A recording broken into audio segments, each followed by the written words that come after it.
Thank you, Mr. Chair.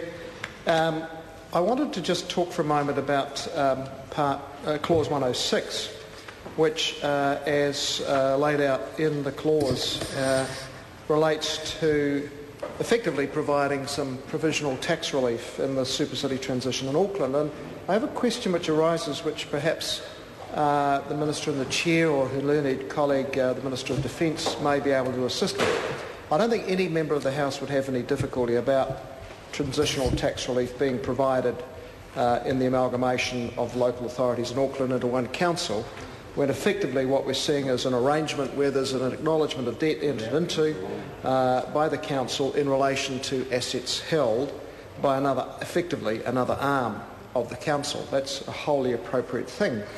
But just a couple of weeks ago, the House passed the Local Government Amendment No. 2 bill. Contained within that is a provision which allows a council, any council, should it wish, to, I think from 2012 or 2014, enter into new arrangements for the provision of services such as water on a contractual basis for a period of up to 35 years. Now, members on this side of the House view that as effectively privatisation, given the length of term involved and given the capacity of those assets to go into private hands with a return, yes, to the ratepayer's ownership at the end of the 35-year period, but 35 years is a long, long time between drinks. So we regard that as effective privatisation. So given that this Clause 106 is relating to allowing arrangements around acknowledgement of debt for the new Auckland Council, in respect of taking up assets, most particularly I think this relates to Water Care Services Limited, and acknowledging the debts created and providing for tax relief in respect of that, I wanted to ask what would happen if in 2 or 4 years' time a council in Auckland, and I'm sure it wouldn't take place under the current council led by Mayor Len Brown, but should another council be in place in 3 years' time or 4 years' time, and it wants to effect a change in the ownership structure, what does that mean in respect of Clause 106 and that provisional tax relief that's been provided? Are we going to see a similar arrangement entered into? What are the consequences for the past forgiveness of debt by the council? And are we creating a precedent here which has some unintended consequences if a council does go down the track in respect of making a new arrangement for the provision of water services, for instance, in Auckland, putting it into private ownership for a period of 35 years with the background that this legislation provides for provisional tax relief and arrangements that are entirely appropriate when we are talking about what are wholly publicly owned assets and the tax arrangements between them. But when we start talking about a privately owned company taking over those assets, and we have officials here, and obviously the committee stage is the point. It's our last chance to ask questions and gain assurances on behalf of taxpayers, and this has been a very, very crucial issue, certainly in terms of that other piece of legislation and allowing for assets to go into effectively private ownership for 35-year periods. So this is an important question in respect of whether this Clause 106 is setting up a precedent with unintended consequences should we see a change under a future Auckland Council, a decision made to move some of the assets that are the subject of this clause with provisional tax relief being provided, and which the Parliament is pleased to support, given that we are talking to wholly publicly owned entities. But what is the situation?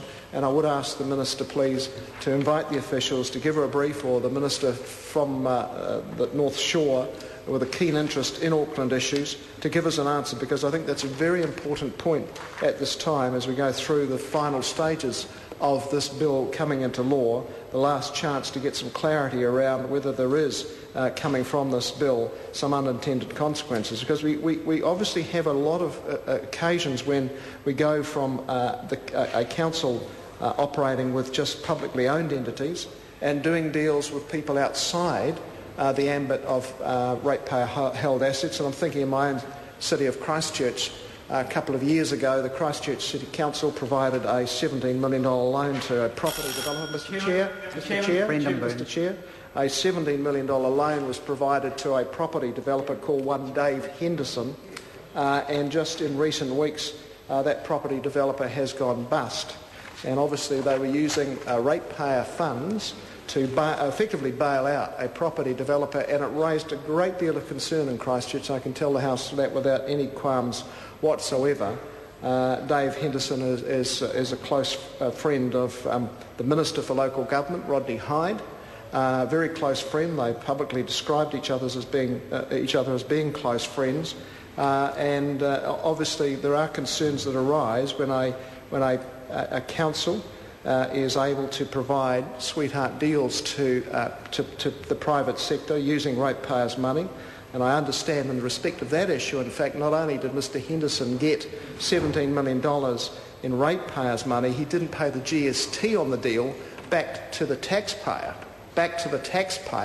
So he had the ratepayers of Christchurch subsidising a personal friend of the Minister of Local Government, and then that person then not paying to the IRD the revenue that was due. Perhaps officials might clarify that matter for us as well, the revenue that was due to them on the GST of that deal. So in effect there's been a double whammy to ratepayers and taxpayers in respect of those issues, and that's why we do not want to see arrangements entered into under Clause 106, where we want to see sensible tax arrangements entered into by the Auckland City Council in respect of the super city transition. Wholly appropriate to see that happen. We want to see those sorts of arrangements effected between wholly publicly held and accountable ratepayer-owned organisations, institutions. Wholly appropriate.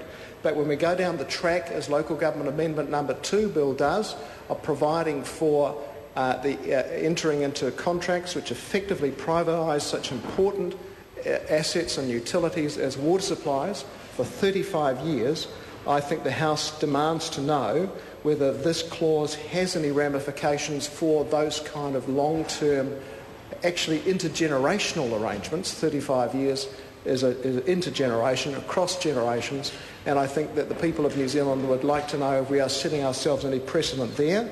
And also, allied to that issue, is the question around whether we have seen in my city of Christchurch a deal where a ratepayer funds were used to fund ratepayer funds were used to bail out a property developer, and I'd really like to know in that instance whether we saw any revenue coming back to the IRD, because that's the very clear understanding that I have.